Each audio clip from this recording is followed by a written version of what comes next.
Confessions 14. For although I did not trouble to take what Ambrose said to heart, but only to listen to the manner in which he said it, this being the only paltry interest that remained to me now that I had lost hope that man could find the path that led to you, nevertheless his meaning, which I tried to ignore, found its way into my mind, together with his words, which I admired so much. I could not keep the two apart, and while I was all ears to seize upon his eloquence, I also began to sense the truth of what he said, though only gradually. First of all, it struck me that it was after all possible to vindicate his arguments. I began to believe that the Catholic faith, which I had thought impossible to defend against the objections of the Manichees, might fairly be maintained, especially since I had heard one passage after another in the Old Testament figuratively explained.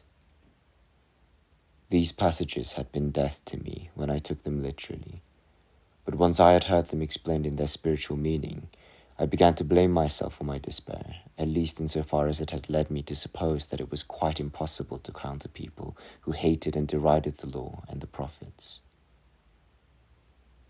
But I did not feel that I ought to follow the Catholic path simply because it too had its learned men, ready to vouch for it and never at a loss for sound arguments in answer to objections. On the other hand, I did not think that my own beliefs should be condemned simply because an equally good case could be made out for either side. For I thought the Catholic side unbeaten, but still not victorious.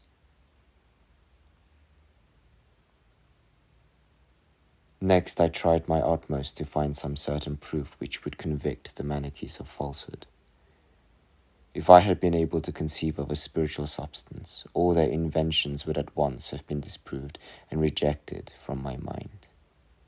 But this I could not do.